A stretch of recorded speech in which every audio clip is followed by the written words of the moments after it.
Okay, so thank you for joining me, first of all. And just for anybody who may tune into the video later on, if you've seen any of our events in the past, I guess pre-COVID, we did a lot of community connecting. We spotlighted a few businesses. We worked with other local businesses to kind of like amplify and to kind of just address total body wellness, so to speak, because with Dwell, we of course we sell tea, but we talk about a lot of things outside of tea too, because it's important to nourish the entire body. um, so we wanted to bring you on today, Kristian, the owner of Resilient Child Therapy Institute, to kind of discuss who you are, what you do, and maybe offer some slight tips or advice or things for parents, especially during these crazy times. I know I'm in a lot of mom groups, so I see a lot of crazy things and people experiencing things in my own family. And so maybe you can just offer some insight on those things. I have some questions that people have submitted, but before we get into all that, tell us who you are, what you do, where we can find you, and kind of what play therapy is and how it's different from what we generally think of when we think therapy. Sure. Well, first, thank you for having me. Thank you for recognizing my work and seeing me as someone that you wanted to interview and talk to today. So thank you to you and your partner, April. So yes, I am the owner and therapist at Resilient Child Therapy Institute. I'm located in Largo, Maryland, which is in Prince George's County. And we are a mostly pediatric psychotherapy practice where we serve children as young as 3 all the way up to age 18 that are experiencing mental health difficulties, which can be emotional or behavioral. We take on a wellness approach. And so although we offer psychotherapy, we also offer holistic services to support children and families that are experiencing emotional behavioral difficulties. We are seeing a growing number of adults too. So even though we're primarily a pediatric practice, I have some teenagers that legally become adults, and they choose to stick around, and that's fine. And then some parents become clients, and then sometimes we do get adults that want to work on childhood related issues that are impacting their adulthood. So we also do that. So in addition to psychotherapy, we offer sound healing. We also offer Reiki energy healing, as well as yoga therapy and nature play therapy groups, which has been a whole lot of fun, especially during COVID.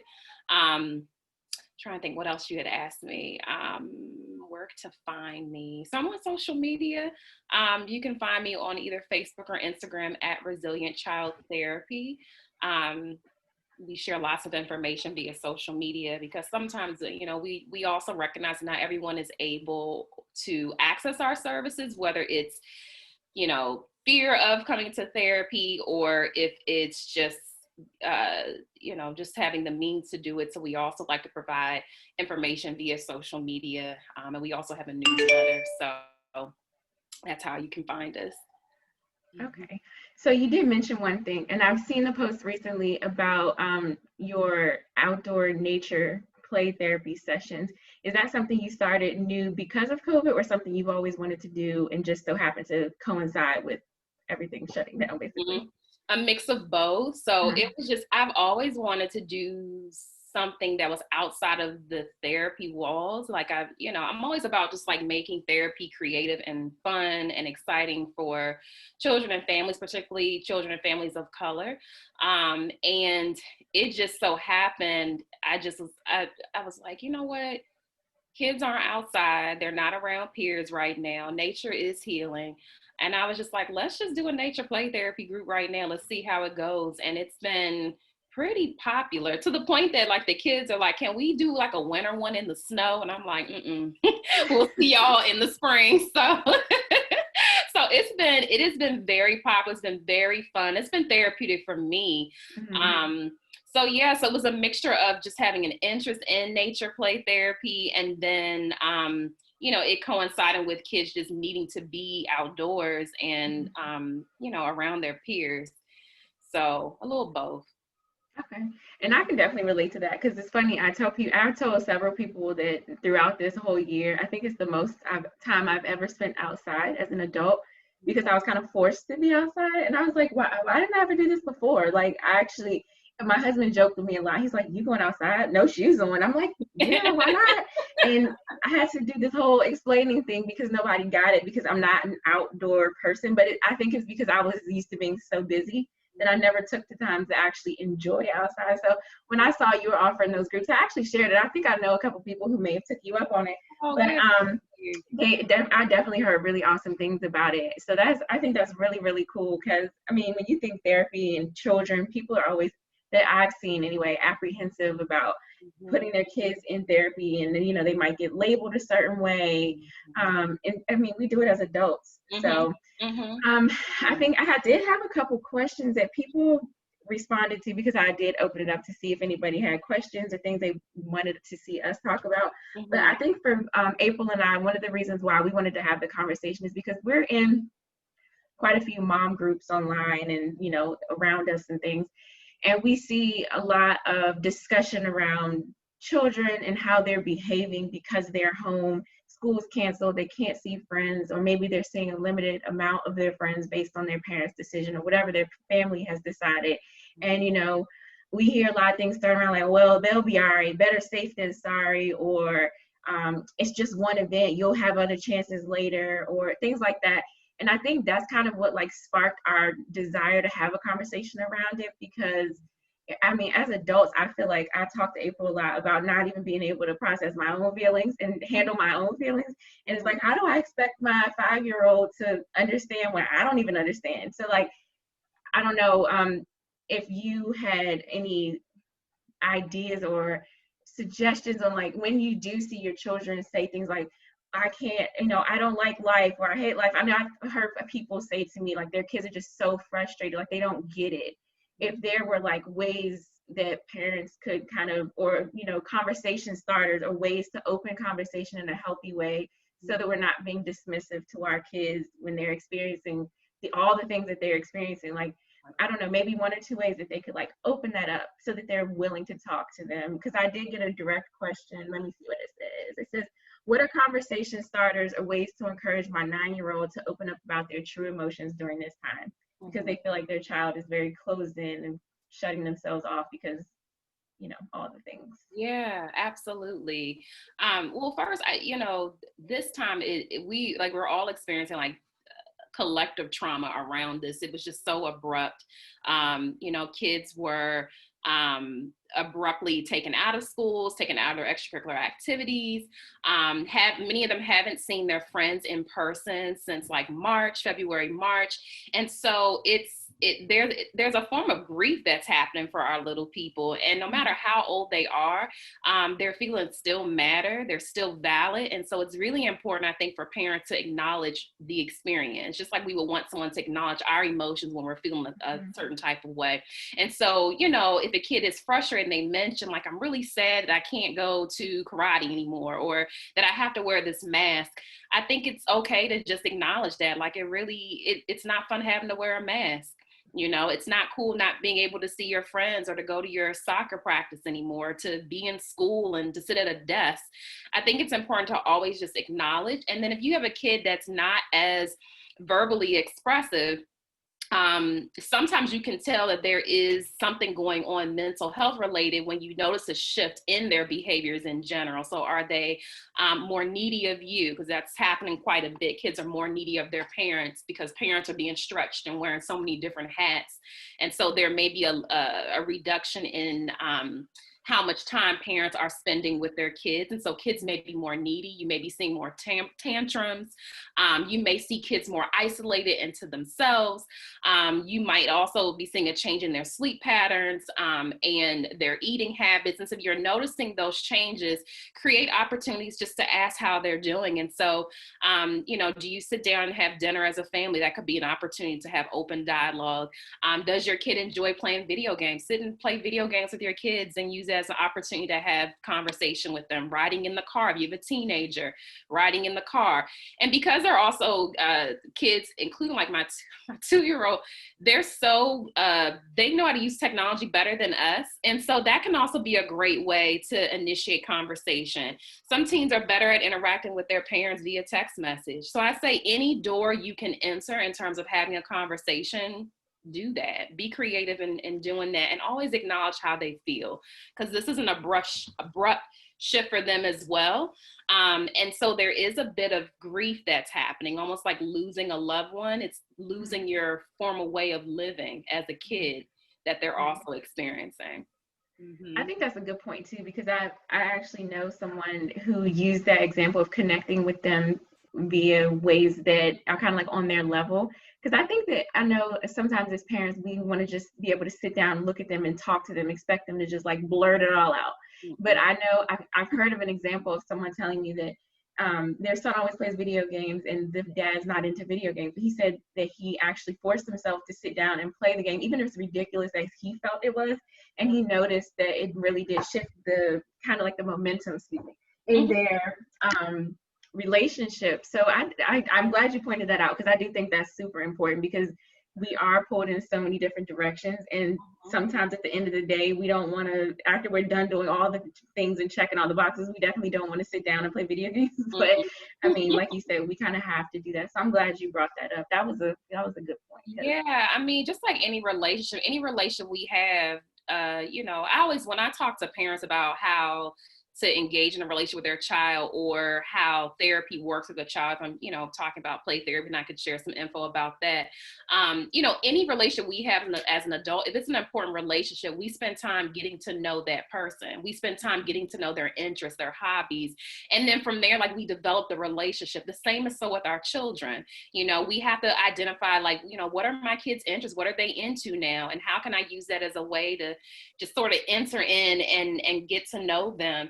And the thing is that kids know when you are bluffing. So you have to be authentic with it. You can't, you know, let it be something that you genuinely want to do. And, you know, for the most part, kids will, they'll talk to you, but it has to be something you genuinely have an interest in doing, and you're putting forth the effort, just like in an adult relationship.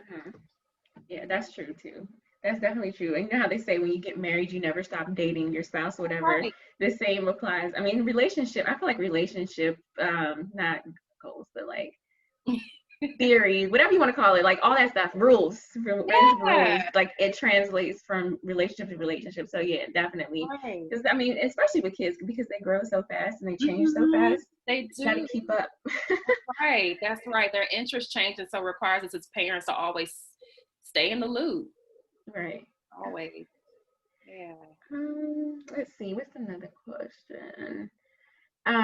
How do I open conversations with my 5-year-old about the pandemic itself without scaring her?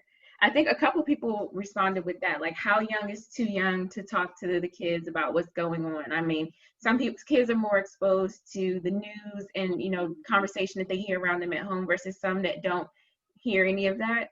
So I guess a couple, like to give you a gist of the questions in that same category was, what is too young in your opinion? Because of course it varies by family, but in your opinion, what's too young, and like how do you address these things? Because I mean, over the span of these months, we've seen racial tension, we've seen tension with like police brutality, we've seen all kinds of things. And I'm sure that at some level, a lot of children on all different age levels have been exposed to different levels of information. So the gist of those questions that we got were, what is too young, and do you suggest talking to, in that case, a 5-year-old about what's going on around us? Absolutely. I think well, first of all, kids can experience trauma, and I consider this to be trauma, you know, in utero. So it happens even in utero while the baby is inside of the mom. And so they can still experience it regardless if they can speak or not. But if it's a verbal child and they have an understanding of what's going on, I would say probably about 3, you know. And then there's some pretty pretty mature 2-year-olds that might also understand what's going on. But I like to lean into, you know, parent intuition. Like, do you sense that your child knows what's going on? So once again, it goes back to that relationship. I'm really big on that. The art of the parent-child relationship. And so in knowing your child, do you think they know what's going on? Can you sense a shift in how they're feeling about the fact that they have to stay inside, that we have to wear a mask, that we can't go to the places that we used to go go to. We can't visit certain people. And just ask open-ended questions. I think a good question to start off with is, what do you know about what's going on? Why we have to wear a mask. I also like books, children's books about different things. There have been a couple that have come out recently. I can't think of some of the titles at the top of my head, but I'm sure if you were to Google different books and then you peruse and just see if they're a good fit developmentally for your child, you can go with that. But books are also a great way to begin conversations about difficult topics. So I like that. There have been some, I want to say Sesame Street, a couple of TV shows and things have been broadcasting stuff about the pandemic. So I think things like that can be helpful in starting the conversation. But open-ended questions are also good too. Some kids may say, I don't know. I don't know. And just kind of follow their lead. If they don't know, they don't know. And, just you can keep the lines of communication always open. But I love books. I love TV shows that can talk about these things and then can sort of initiate the conversation or just having open-ended questions about how they feel about what's going on. Okay, that's good. Because everybody pretty much knows my son, and he's 6. So we don't really watch a lot of TV at home, but when he's with my parents or in public, you see tabloids in the grocery store and stuff like that. I remember he saw an article about George Floyd on the front of a magazine, and we hadn't watched anything at home, so he really didn't know that all that was going on. And it was kind of like a knife. It was how do I explain this right here, right now? Because he sees this graphic, and I'm like, oh my God, now I have to explain to them. And in my mind, I never even thought to, because he didn't ask. But I'm glad the person brought this question up for the conversation too, because I often deal with is he too young? Should I be telling him this, or how much should I tell him? And they repeat everything, so I have to make sure I explain it in a way that is repeatable. I guess if he's around other children, I don't want to explain something on. I don't know. He's 6, and I know that he understands at a certain level, but not all 5 and 6-year-olds do, and so I don't want him to blurb out things on a whole nother level, and it's just wait a minute, Maze. But yeah, so I definitely I can see that. So next time I'll kind of ask those open-ended questions to gauge where he is first before I just ugh. Right. Open-ended questions, and that should guide you in how you have the conversation. I also am under the belief that if a child asks a question about something, that means they're ready to know about it. And so that goes for sex, that goes for, explaining death, that goes for explaining the pandemic. So if he's asking those questions, that means he's ready to know the answer. Our job, though, as the adult, is to explain it in a way that's developmentally appropriate. So the way that I'm going to talk about the birds and the bees or sex is going to be different from how I talk to the 6-year-old. Is going to be different from how I talk to, say, a 15-year-old. Right. And so you just make it developmentally appropriate. Books are really helpful at doing that and giving you the right language to use. Although I believe that when we talk about those touchy topics, it's important to use the real words. That's just my opinion. And so if he's asking, that means he's ready. And so you just need to be prepared to have those kinds of comments. So it's usually us. It's not the kids. It's usually us.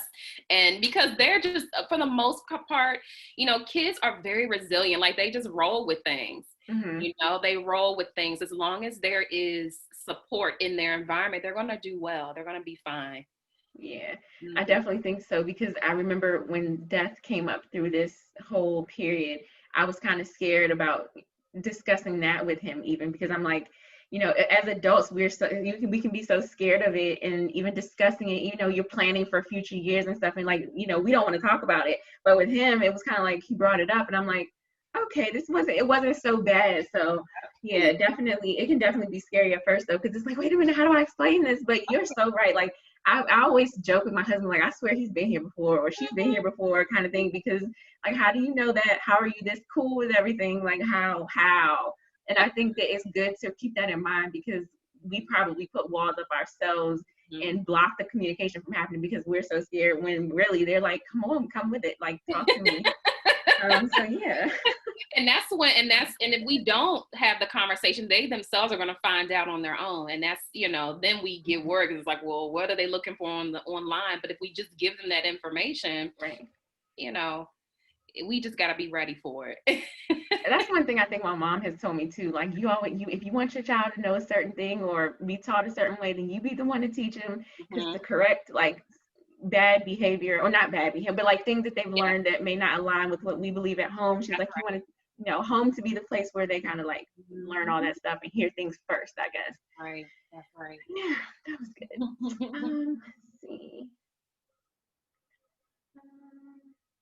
I think we kind of covered this one. How do I help my child cope with not seeing classmates, not understanding that they can't go beyond the computer? Yeah. I think you kind of touched on that one a little bit, but yeah, I can give some more insight. So, it's so tough. Like I always put myself in like the shoes of little people, because I think that once you become an adult, like we tend to forget what it's like to be a kid. Like we seem so far removed. And I like to believe that childhood is a culture. And like any culture, we were to step into another culture, we learn about it. We try our best to understand before we dive into that culture or visit a place where there's a new culture. So with children, I think it's so valid. Like they miss their friends. And so as much as you're comfortable with them maintaining connections, do that. I have some clients who, their parents are okay with them having small play dates with people that they're comfortable with them having play dates with. Most of the time it happens outdoors. So whatever you feel comfortable with, allow that. There are some therapy practices that are that have support groups that are virtual for children. We plan on having a virtual support group probably in the upcoming new year within my practice. But finding opportunities where they can still interact with their peers, even if it's over the computer or if it's a small group, I think that is a great way to help them cope. And then in addition to that, allowing them to participate in activities that they enjoy, allowing them to do the things that they enjoy within reason. And as long as it's, they're safe and all of that, I think those are great ways to help them cope. Okay. Yeah. And I think one of the last questions was about how do I know, she said, how do I know my child needs therapy? Or like, when is too much? When is it too much to handle at home? Or like red flags? I guess, I think you mentioned a few in the beginning, like if they're not eating and they're like closing themselves off and things like that. I guess sometimes we write off bad behavior, or what we assume is bad behavior, as, oh, they're having a bad day, or they're just sleepy, or we need to go get them evaluated because they're just having all these issues and they're not listening and things like that. Like, I guess, what would you consider like red flags, or when would you suggest that someone maybe come in for like a therapy session versus just automatically assuming that they have like some just they're just being bad, and that it's not something that's a little more deeply rooted, or like an outward reflection of something that they're dealing with inside, kind of thing? So I believe therapy can be proactive. We don't necessarily have to wait until things are bad per se. So we've had a lot of referrals within the past couple of months from parents who are just wanting to make sure their kids are okay. And so I'm okay with that. I don't necessarily think we need to wait until there's a problem. And so once again, going back to your relationship with your child and your intuition as a parent, if you feel like something's off and it's been an extended period of time, I would say maybe about a month that you're seeing the same behaviors consistently, then I would say, go ahead and, contact a local therapist. You can find a therapist through your insurance. If you want to use your insurance, they provide like a list of providers in your area. That's the first place that I would say to go, or you can go and get a referral from your pediatrician, or just do a quick Google search in your area. But it doesn't hurt to just make contact, and then you get in and you do, at least in my practice, the way it works, that it includes when you make a phone call to us, you'll get a free consultation with our intake coordinator. That's about 10 to 15 minutes. And then if therapy is warranted, you'll then be scheduled the first appointment. Now, just because that happens, it doesn't necessarily mean your child will necessarily need to be in therapy for an extended period of time. At that first appointment, when we do the psychiatric evaluation, then we can determine how therapy needs to go, or if therapy isn't warranted, or whatever the case may be. So I say trust your instincts. If you're like, I think we might want to see, a therapist, go ahead and do it. And if it's not needed, then they'll let you know. But it doesn't hurt to initiate contact if you're feeling like something's not right. I don't know if you can hear her, but I'm like, parenting during pandemic, she's banging on the door. Oh my gosh. Anyway. Okay. Hang on a second. Like, okay. And this is recorded, so all the people are going to see this. I do not know how to edit videos like that. It's all good.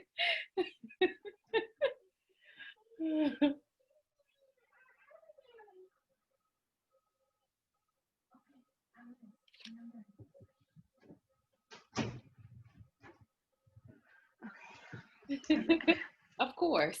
And she's yelling at me because I didn't give her elderberry, she said. I love it.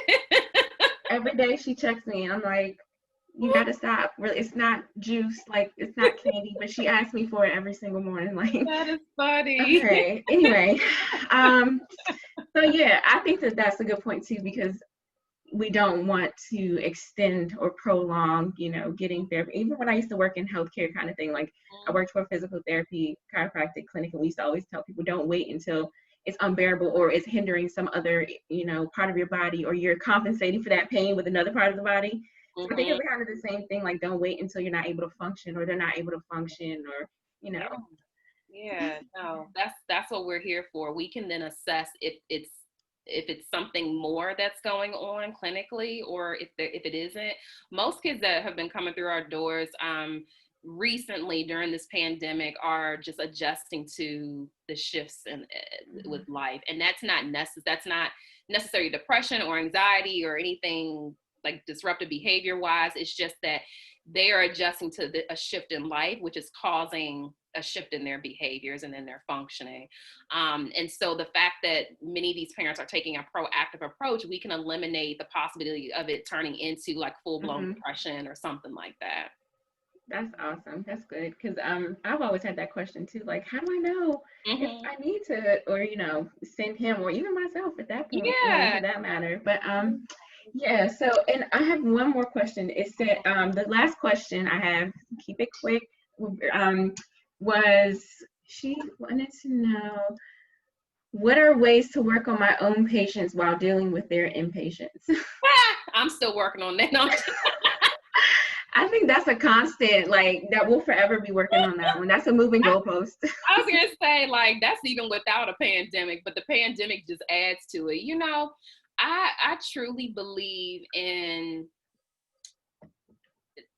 just self-compassion, like just having compassion for yourself and recognizing that, like, you don't have to have it all together. Some days are better than others.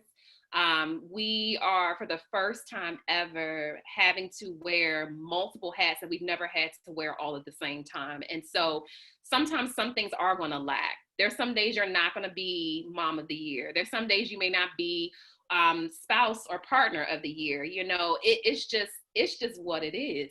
And so I think extending yourself grace and compassion that you're not going to always get it right.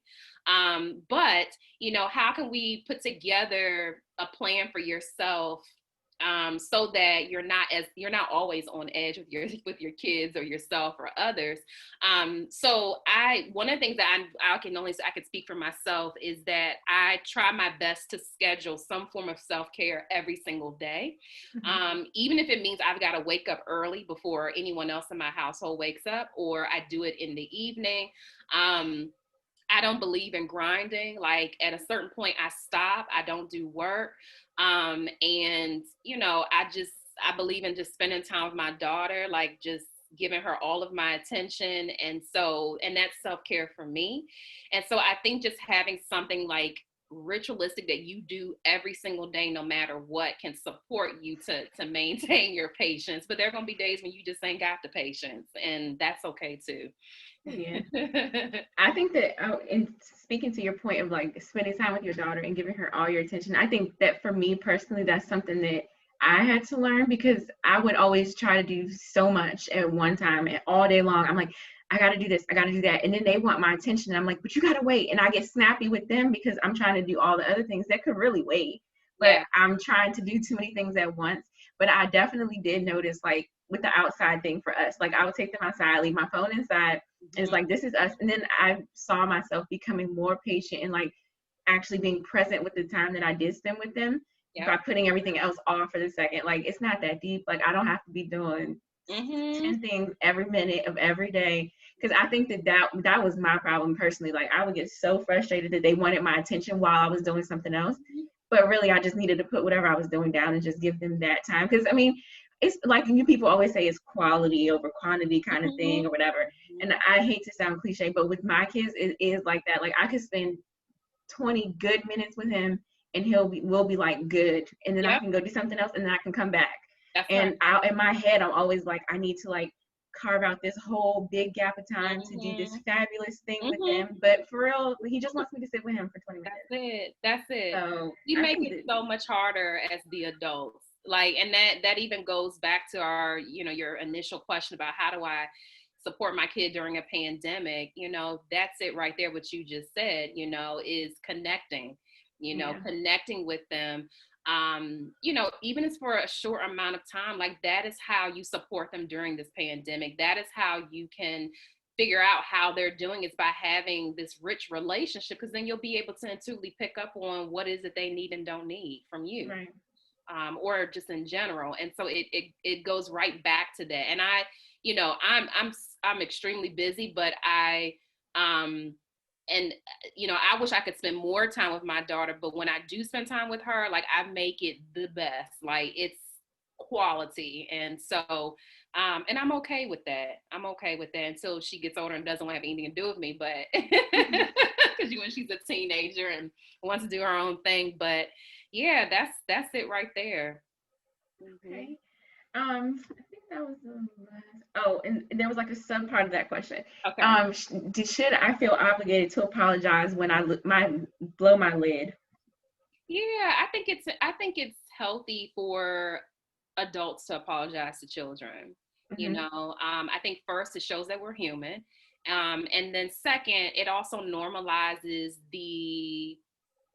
our emotions, and it lets them know that it's okay for them to feel that way too.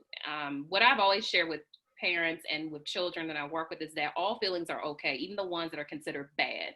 It's really just about how you express those emotions. And so, we mess up sometimes as adults, and I think it's okay for kids to learn through our modeling that we can apologize for our actions, and that, we also have moments where we have the not so good feelings to happen.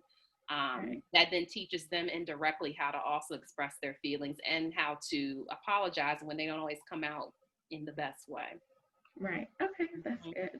Yeah. Okay, well, I appreciate you taking the time to chat with me about, parenting during the pandemic and giving everyone a quick glimpse into who you are and what you do and what you have to offer.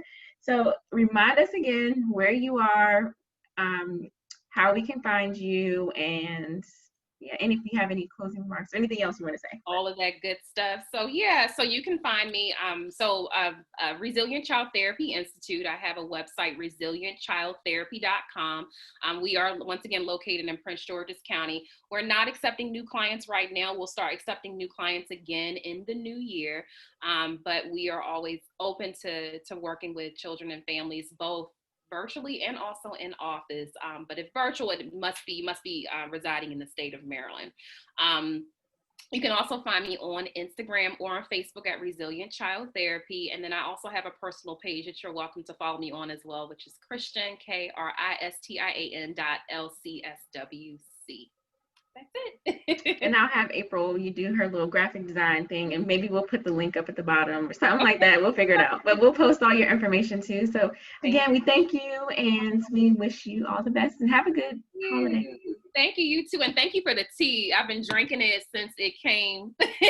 She had Dwellness, guys, in case you want to know. Dwellness. That's the one she had. Good. So good. So thank you. I'm going to make some orders for Christmas gifts. So really thank you. Good. Yeah. Well, have a good one, Ashley. You too. All right. Bye-bye.